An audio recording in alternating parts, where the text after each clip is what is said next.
నమస్తే. శ్రీలంక రామాయణ యాత్ర గురించి ఇవాళ మనం తెలుసుకుందాం. జీవితంలో ఒక్కసారైనా శ్రీలంక రామాయణ యాత్ర చేయాలనుకుంటారు అందరూ. చాలామందికి తెలిసిందే ఇది. లంకలో అష్టాదశ శక్తిపీఠాల్లో మొదటి శక్తిపీఠం శాంకరీదేవి.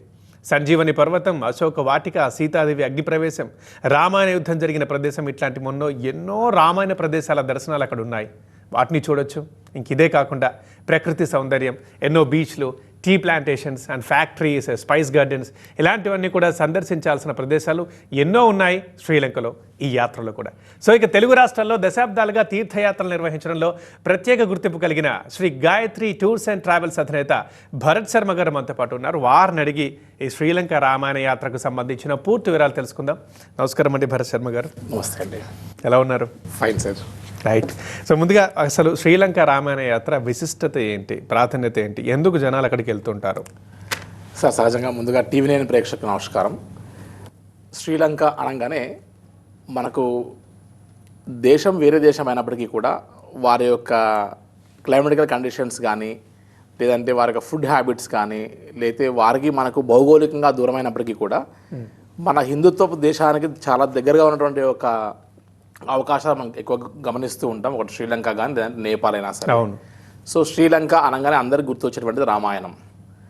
ఇక నుండి రావణ బ్రహ్మ సీతమ్మవారిని అక్కడికి తీసుకుని వెళ్ళడం, అక్కడ తర్వాత రామాయణ యుద్ధం జరగడం లాంటి వాతావరణం గమనిస్తూ ఉన్నాం. సో రామాయణానికి సంబంధించినటువంటి యొక్క ప్రతి అంశము మనం కళ్ళ కట్టినట్టుగా మనం శ్రీలంకలో దర్శనం చేసుకోవడంతో పాటు లంకాయాం శాంకరీదేవి అని అంటూ మనకు 18 శక్తిపీఠాల్లో, అష్టాదశ శక్తిపీఠాల్లో మొట్టమొదటి శక్తిపీఠం మనం దర్శనం ఇచ్చేటువంటి యొక్క లంక. సో ఖచ్చితంగా ప్రతి ఒక్కరు ఈ ద్వాదశ జ్యోతిర్లింగాలని, అష్టాదశ శక్తిపీఠాలను దర్శనం చేసుకోవాలని ఆలోచన ఉంటుంది కాబట్టి ఖచ్చితంగా వారు శ్రీలంక ఖచ్చితంగా వెళ్ళి తీరవలసిందే జీవితకాలంలో అనుకుంటారు. సో ఈ రకంగా రామాయణంతో ముడిపడినటువంటి ప్రదేశాలే కాకుండా అట్ ద సేమ్ టైం మనం ప్రకృతి సౌందర్యాలు, నెంబర్ ఆఫ్ బీచెస్తో పాటు అదంతా కూడా స్టెప్ కల్టివేషన్, అదేవిధంగా టీ ప్లాంటేషన్స్ చాలా ఎక్కువగా జరుగుతూ ఉంటాయి. స్పైసెస్, మనం ఇప్పుడు ఏదైతే స్పైసెస్ వాడుతున్నామో అత్యధికంగా మనకు అంత దిగుబడేటువంటిది అంతా కూడా శ్రీలంక నుంచి అవుతూ ఉంటుంది. సో ఇటువంటి శ్రీలంక అనేటువంటి యొక్క ఈ దేశము ఎంత ప్రశాంతంగా ఉంటుంది అని అంటే, ఈ యొక్క శ్రీలంక యాత్రకి ఎక్కడ కూడా మనకు సీజన్తో పని ఉండదు. ఈస్ట్, వెస్ట్, నార్త్, సౌత్ మనం గమనిస్తే ఒక దగ్గర వర్షాకాలము, ఓ దగ్గర ఎండాకాలము, ఇంకో దగ్గర వానాకాలం, ఇలా డిఫరెంట్ సీజన్స్ కనబడుతూ ఉంటాయి. సో 365 days 24/7 ఎప్పుడైనా సరే వెళ్ళవలసినటువంటి ఒక యాత్ర ఏదైనా ఉంది అంటే అది శ్రీలంక యాత్ర అని చెప్పచ్చు. సంవత్సరంలో ఏ నెల అయినా ఎప్పుడైనా సరే మనం శ్రీలంక యాత్ర వెళ్ళొచ్చు, మనకు కుదిరితే చాలు. ఎస్. ఒకసారి అసలు రామాయణానికి సంబంధించి శ్రీలంకలో ఏముంటాయి? రామాయణ ఘట్టంలో మనం గమనిస్తే మొట్టమొదటగా రావణ బ్రహ్మని సంహరించిన తర్వాత బ్రహ్మహత్యా పాతకాన్ని సంచరించుకున్నటువంటి రాముల వారు మొట్టమొదటగా తను ప్రతిష్ఠించినటువంటి ఒక శివలింగంతో మొదలు పెడితే మనం అగ్ని ప్రవేశమైనటువంటి ఒక ప్రదేశము, సీతా వాటిక, అదేవిధంగా విభూషణుడి యొక్క ప్యాలెస్, తర్వాత మన యొక్క సంజీవని పర్వతాన్ని తీసుకొని వెళ్ళేటప్పుడు ఒక ముక్కగా పడినటువంటి ఒక ప్రదేశం నుంచి మొదలు పెడితే మనం చూడవలసిన ప్రదేశాలు కనీసం ఒక 20-25 ప్రదేశాలు రామాయణానికి సంబంధించిన ప్రదేశాలు ఉంటాయి సార్. సో నేను చూడలేదు, నాకు తెలియదు కాబట్టి మిమ్మల్ని అడుగుతున్నాను. చూసేటప్పుడు మనం ఆ ఫీలింగ్ పొందుతామా? అంత బాగుంటాయా అవి? 1000% ఖచ్చితంగా రామాయణం ఇక్కడ జరిగింది, రామాయణం నిజము, రామాయణం సంబంధించిన ప్రతి అంశము ఈ శ్రీలంకలో ముడిపడి ఉన్నది అనేటువంటిది అయితే ఖచ్చితంగా మనం ఫీల్ అవుతాం ఖచ్చితంగా. సూపర్. అంటే చాలామంది వెళ్తున్నారు, అది నాకు తెలుసు, బట్ నాకు తెలియదు కాబట్టి మిమ్మల్ని అడుగుతున్నాను. మంచిది. మరి సరే, శ్రీలంక ఎంత మంచిదైనా వేరే దేశం, విదేశం, అండ్ మళ్ళీ మీరు 365 daysలో ఎప్పుడైనా సరే వెళ్ళాలంటున్నారు. బట్ ఎంతైనా వేరే దేశం కాబట్టి మరి ఆయా దేశాల్లో కొన్ని రూల్స్ అండ్ రెగ్యులేషన్స్ ఉంటాయి. శ్రీలంకకి ఎలా ఉన్నాయి? ఎప్పుడైనా వెళ్ళొచ్చా, ఎవరైనా వెళ్ళొచ్చా? యా అండి, యాక్చువల్గా డాక్యుమెంటేషన్ ఫార్మాలిటీస్ గురించి ఒకసారి చూస్తే అట్లీస్ట్ 6 months ముందు మనకు వ్యాలిడిటీ ఉన్నట్టుగా పాస్పోర్ట్ అయి ఉండాలి. శ్రీలంక మనకు మిత్రదేశం అయినప్పటికీ కూడా వీసా లాంటి ప్రాసెస్ ఏం అవసరం ఉండదు. మనం వీసా ఆన్ అరైవల్ తీసుకోవచ్చు, లేదంటే మనం ఆన్లైన్లో కూడా వీసా అప్లికేషన్ చేసుకోవచ్చు. అది ఎవరైనా చేసుకోవచ్చు, మీరు నేను ఎవరైనా చేసుకోవచ్చు. సో వీసా ఫార్మాలిటీస్ కానీ వాటికి ఛార్జెస్ లాంటివి ఏవి ఉండవు. వ్యాలిడ్ పాస్పోర్ట్తో మనం జస్ట్ శ్రీలంక వెళ్ళి రావచ్చు. ఈ యొక్క యాత్రకి ఏజ్ లిమిట్ ఉండదు. At the same time heavy restrictions ఏమి ఉండవు. చాలా ప్రశాంతంగా వెళ్ళి ప్రశాంతంగా తిరిగి రావచ్చు. మనం ట్రావెల్ చేస్తున్నటువంటిది శ్రీలంకలోనా లేకపోతే తమిళనాడులోనా అనిపిస్తుంది మనకు, ఎందుకంటే అదంతా కూడా తమిళనాడు పీపుల్తో ఎక్కువగా ఆక్యుపై ఉన్నటువంటి ఒక దేశంగా చెప్పచ్చు, 50% పైన. కాబట్టి ఏ సమయంలో అయినా సరే వితౌట్ హెవీ డాక్యుమెంటేషన్స్ లేకుండా వెళ్ళి వచ్చేటువంటి యాత్ర అని చెప్పచ్చు. అంటే మీరు చెప్తుంటే ఈజీ అనిపిస్తుంది అది, అండ్ మన దేశంలోనే తిరుగుతున్నామేమన్న ఫీలింగ్ కూడా ఉంటుందేమో కదా. Yes, తప్పకుండా. రైట్ అండి. ఎవరన్నా పెద్దవాళ్ళు వెళ్తే వారికి హెల్త్ ఇష్యూస్, హై ఆల్టిట్యూడ్ కానీ చార్ధామ్ లాగా, అమర్నాథ్ లాగా, కైలాష్ లాగా హిల్ ఏరియాస్, లోయలు, కొండలు, గుట్టలు ఇటువంటి ప్రకృతి వైపరీత్యాలతో కూడిన ప్రదేశానికి వెళ్ళట్లేదు కాబట్టి ఇక్కడ హై ఆల్టిట్యూడ్ సిక్నెస్ లేదు, ఎక్కడ కూడా మనం డేంజరస్ జోన్లో ట్రావెల్ చేస్తున్నాం అనేటువంటిది లేదు, వర్షాకాలాల్లో ల్యాండ్ స్లైడ్స్ అవుతాయనేటువంటిది లేదు. కాబట్టి 24/7 365 days ట్రావెల్ చేయగల రీజన్ కూడా అదే. రెండోది ఏంటంటే ఈ యొక్క పెద్దవారందరికీ కూడా ఏజ్ లిమిట్ ఉంటుంది, అమర్నాథ్కి కానీ కైలాష్కి కానీ. సో శ్రీలంకకి అటువంటి ఆప్షన్ ఏం లేదు. సో ఎవరైనా వెళ్ళొచ్చు, ఎటువంటి హెల్త్ ఇష్యూస్ అనేటువంటి ఉండవు, చాలా ప్రశాంతంగా వితౌట్ ఏజ్ లిమిట్ ప్రశాంతంగా వెళ్ళి రావచ్చు. ఓకే. సో జనరల్గా ఇప్పుడు చాలామంది వేరే వేరే దేశాలు కానీ ప్రాంతాలు కానీ తిరుగుతున్నారు, కాస్త అక్కడ వెదర్ బాగాలేకపోయినా సౌకర్యాలు బాగాలేకపోయినా అడ్జస్ట్ అవుతూ ఉంటారు. బట్ మీరు మాత్రం ఫుడ్ చూస్తూ ఉంటారు, అయ్యో అక్కడ ఎట్లా తిండి దొరుకుతుందో, మాకు కావాల్సింది ఉంటుందా ఉండదా అని. సో శ్రీలంకలో కూడా ఇప్పుడు ఇదే డౌట్ ఉంటే ఆ ఫుడ్ ఎలా దొరుకుతుంది, దానికి సంబంధించి మీరు ఏం చెప్తారు? సార్ సహజంగా మనం గమనిస్తే వెళ్ళేటువంటి వారందరూ కూడా ఎక్కువ ఏజ్డ్ వాళ్ళు వెళ్తారు, 60+. రిటైర్మెంట్ అయిన తర్వాత వారందరూ ఫ్రీ టైం వల్ల, టైం షెడ్యూల్స్ వల్ల ఆఫ్టర్ రిటైర్మెంట్ వెళ్ళాలని ప్లాన్ చేస్తుంటారు. అటువంటి ఏజ్డ్ వారికి ఇక్కడ నుండి మనం నార్త్కి వెళ్తేనే ఫుడ్ హ్యాబిట్స్కి అడ్జస్ట్ కాలేనప్పుడు మనం అదర్ కంట్రీకి వెళ్తే ఆబ్వియస్గా మనం ఒక 8 days 9 days టూర్ మనం ప్లాన్ చేసుకోవాలనుకుంటే మనం ఇంటేక్ ఆఫ్ ఫుడ్ కరెక్ట్గా ఉంటేనే మన యొక్క బాడీ మెటబాలిజం కరెక్ట్గా పనిచేసి మనం ఓపిక్గా తిరగలం. అవును. సో కాబట్టి ఈ యొక్క యాత్రలో through out the tour from Hyderabad నుంచి మొదలు పెడితే హైదరాబాద్ వచ్చే వరకు, లేదంటే ఇండియా నుంచి ఏ ప్లేస్ నుంచి మరి ఇండియా వచ్చే వరకైనా సరే మన తెలుగు వాళ్ళ ఫుడ్, మన south Indian food each and every హోటల్స్లో ఎక్కడైతే మనం స్టేస్ ఇస్తున్నామో అక్కడ మన సౌత్ ఇండియన్ ఫుడ్ మనం అరేంజ్ చేస్తూ, అట్ ద సేమ్ టైం మీరు ఎక్కడికి కూడా ఫుడ్లో ఇబ్బంది పడుతున్నాము అన్నటువంటి ఆలోచనలు కాకుండా మన south Indian food through out the tour enjoy చేయొచ్చు. ఈవెన్ కైలాష్, చార్ధామ్, అమర్నాథ్ లాంటి కష్టమైనటువంటి ఒక యాత్రల్లో కూడా మన సెల్ఫ్ కిచెన్తోనే వారందరికీ మనం ఫుడ్ ఇస్తున్నాం. సో త్రూ అవుట్ ఏ టూర్ అయినా సరే గాయత్రి టూర్స్ అండ్ ట్రావెల్స్లో మన కిచెన్ని, మన ఓన్ కిచెన్ మనం ప్రమోట్ చేస్తూ ఉంటాం సార్.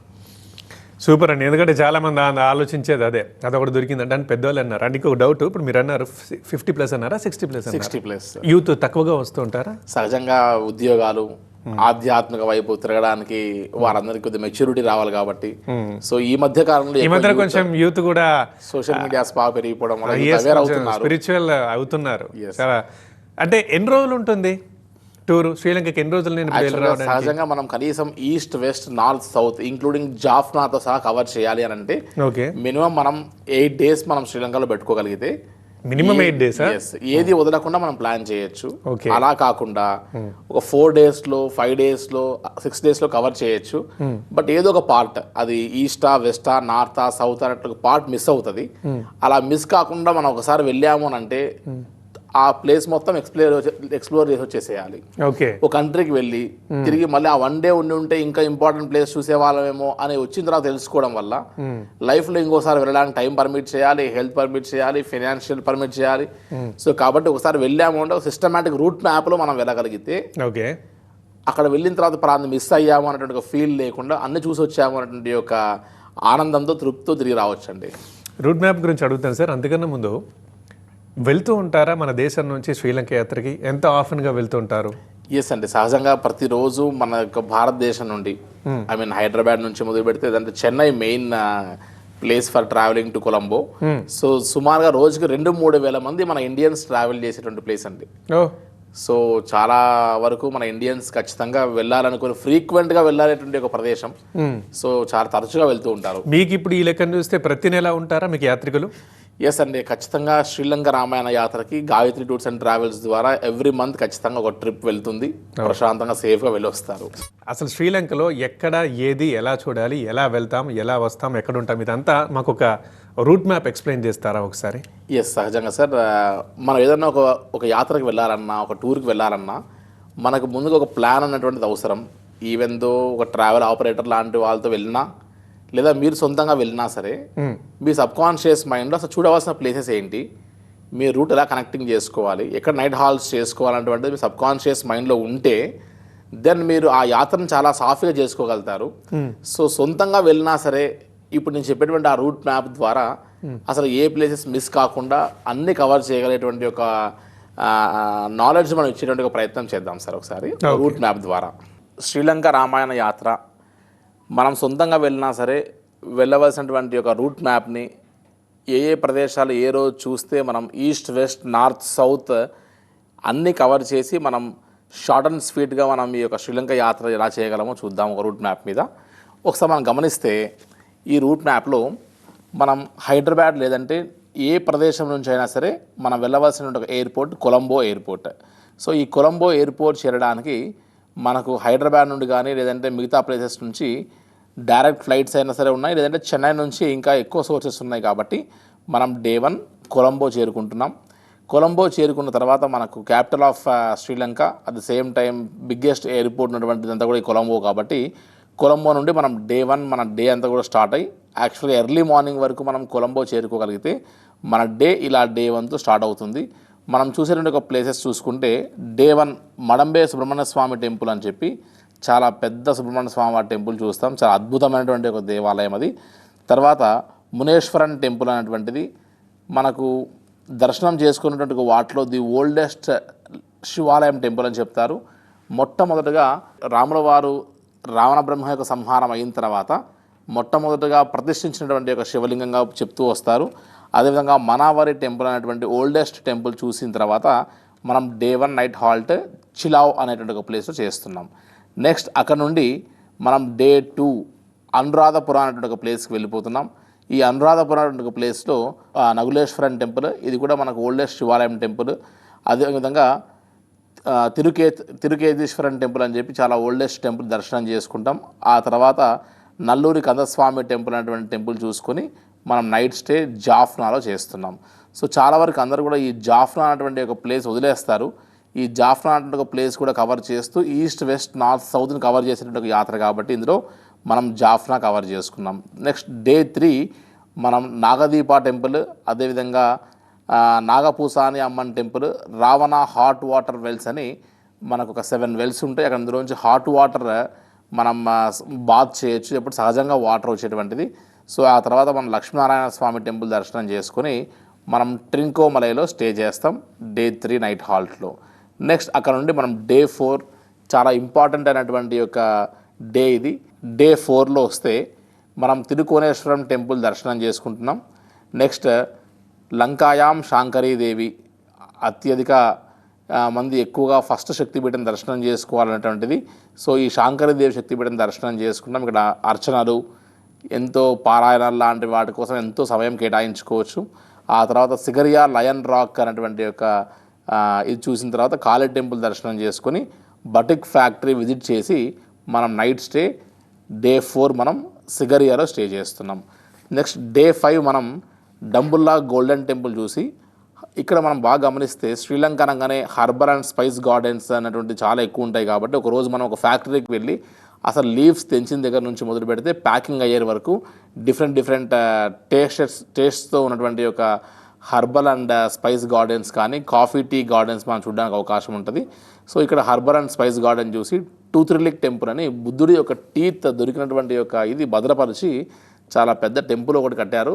సో ఆ టూత్రిలిక్ టెంపుల్ ఒకటి చూసిన తర్వాత ఆ రోజు మనం జెమ్ మ్యూజియం చూస్తాము. సాధారణ వరకు శ్రీలంకలో జెమ్స్ చాలా తక్కువ రేట్లో దొరుకుతాయి, క్వాలిటీ దొరుకుతాయి అని చెప్తూ ఉంటారు. సో ఆ రోజు ఈవినింగ్ మనకు టైం పర్మిట్ అవుతే కల్చరల్ డ్యాన్స్ ఆఫ్ శ్రీలంక వారి యొక్క ట్రెడిషన్ ప్రకారం ఎలా డ్యాన్స్ చేస్తారనేటువంటి కల్చరల్ ఈవెంట్కి వెళ్ళొచ్చు. సో నైట్ స్టే మనం ఆ రోజు డే 5 క్యాండీలో చేస్తాం. నెక్స్ట్ మనం డే 6 రాంబోడా హనుమాన్ టెంపుల్ అని చాలా పెద్ద ఆంజనేయ స్వామి వారి టెంపుల్, చాలా విశేషంగా ఉంటుంది, చూడవలసినటువంటిది. అదేవిధంగా రాంబోడా వాటర్ ఫాల్స్ ఒకటి చూసి టీ ప్లాంటేషన్ అండ్ ఫ్యాక్టరీ ఈ వారం మనం చూసి సీతా అమ్మవారి యొక్క టెంపుల్, అశోక వాటిక ఎక్కడైతే అమ్మవారిని నివసించడానికి అక్కడ ఏర్పాటు చేసిన ఒక ప్రదేశం ఉండేదో రావణ బ్రహ్మ, ఆ అశోక వాటిక, అదేవిధంగా సీతా అమ్మ అగ్ని ప్రవేశం చేసినటువంటి ఒక ప్రదేశము, అదేవిధంగా రావణ వాటర్ ఫాల్ ఒకటి, అథురా సేవన అని మనం ఎలిఫెంట్ అందరికీ కూడా ఇన్ఫాంట్ ఎలిఫెంట్స్ అందరికీ కూడా సర్వ్ చేస్తూ ఉంటారు, ఫీడింగ్ ఇస్తూ ఉంటారు, దాన్ని అథురా సేవన అంటారు. సో ఎలిఫెంట్ ట్రాన్సిట్ హోమ్ అంటారు దాన్ని.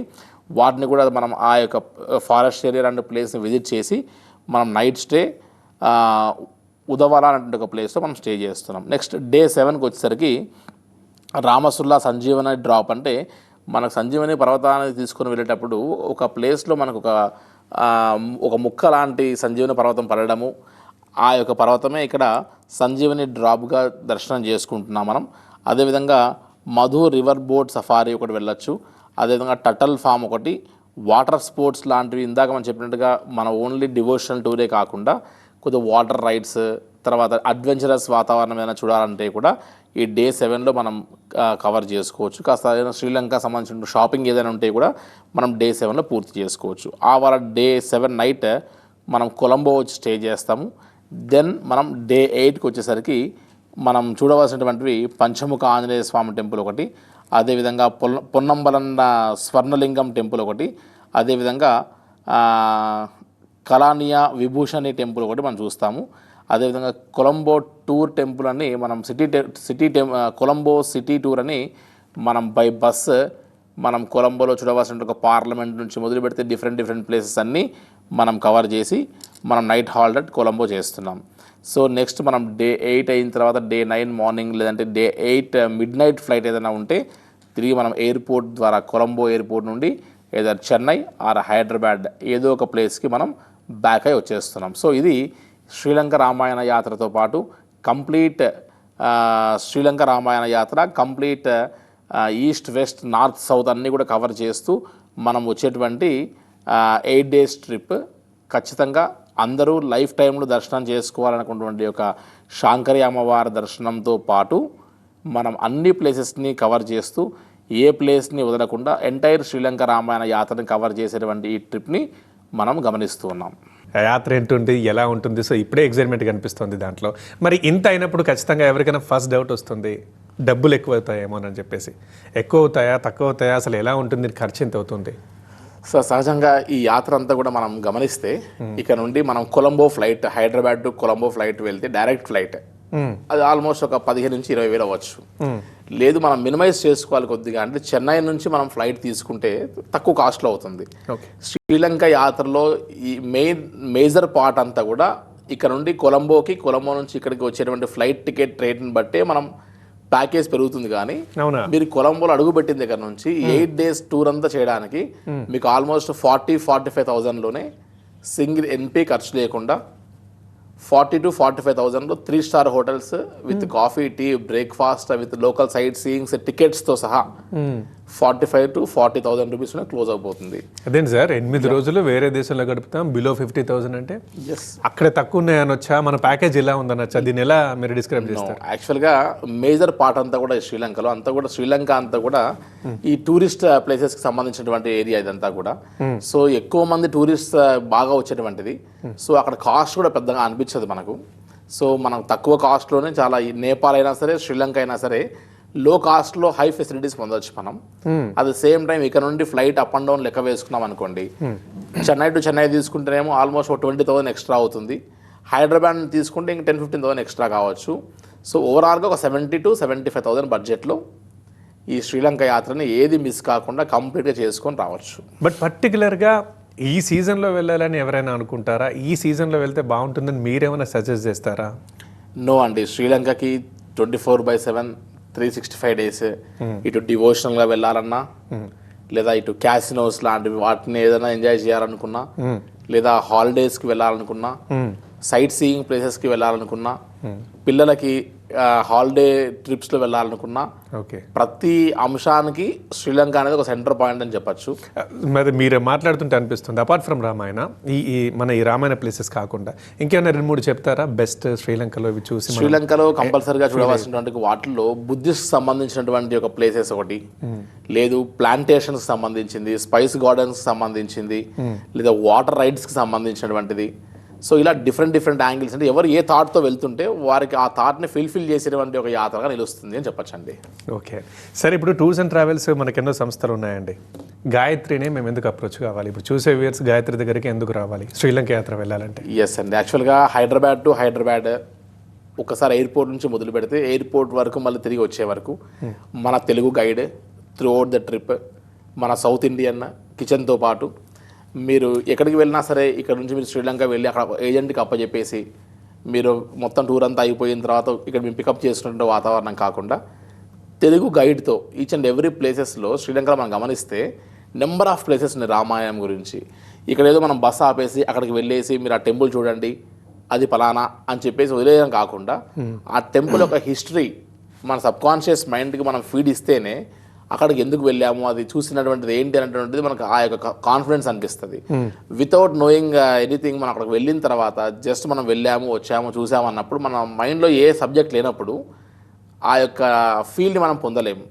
కాబట్టి విత్ కంప్లీట్ యాత్ర అనేటువంటి ఒక వాటికి ఒక నిర్వచనాన్ని ఇస్తూ కంప్లీట్ నాలెడ్జ్తో పాటు చేసేటువంటిది తీర్థయాత్ర అని అంటారు. తీర్థయాత్రకి ఒక మీనింగ్ని క్రియేట్ చేయడానికి గాయత్రి ట్రావెల్స్ ప్లాన్ చేస్తుందండి. పెద్దవాళ్ళే వస్తున్నారు 60+ అని మీరు అన్నారు కాబట్టి, అంటే 8 to 9 days తీసుకుంటుంది కాబట్టి ఆరోగ్య సమస్యలు డెఫినెట్గానే ఖచ్చితంగా ఉంటాయి. అలాంటి వాళ్ళకి ఏమీ రిస్క్ లేదంటారా? ఆ పరమైన సలహాలు అన్నీ కరెక్ట్గానే ఉంటాయా? ఎస్ అండి, 1000%. ఇక్కడ ఏదైతే మనం వెళ్తున్నామో ఎక్కడ కూడా హిల్ ఏరియా కాదని చెప్పాము, ప్లస్ మౌంటైన్ రేంజెస్లో వెళ్ళట్లేదు, రెండోది మనం ఆక్సిజన్ లో ఉన్నటువంటి ఒక హై ఆల్టిట్యూడ్కి వెళ్ళట్లేదు. కాబట్టి మనం వెళ్ళేటువంటి ఈ యొక్క శ్రీలంక రామాయణ యాత్రలో 100% ఎటువంటి హెల్త్ ఇష్యూస్కి సంబంధించినటువంటి ఇబ్బంది లేకుండా ప్రశాంతంగా వెళ్ళి రావచ్చు. ప్రొవైడెడ్ వారి యొక్క హెల్త్ కండిషన్ బట్టి రెగ్యులర్గా తీసుకునే మెడిసిన్ ఉంటుంది. ఆ డైలీ మెడిసిన్ ఎట్లాగో వారు ఖచ్చితంగా క్యారీ చేయాల్సిందే. కాబట్టి అటువంటివి తప్ప రిస్కీ షాట్స్ అయితే ఇటువంటి యాత్రలో ఏది ఉండదని చెప్పచ్చు అండి. రైట్ అండి, థ్యాంక్ యూ భరత్ శర్మ గారు. శ్రీలంక రామాయణ యాత్రకు సంబంధించి మాకు తెలియని చాలామంది తెలియని మంచి విషయాలు చెప్పినందుకు థ్యాంక్ యూ. నమస్తే సార్. రైట్, ఇది ఇవాళ స్పెషల్ శ్రీలంక రామాయణ యాత్రకు సంబంధించిన ఎపిసోడ్. చూస్తూనే ఉండండి TV9.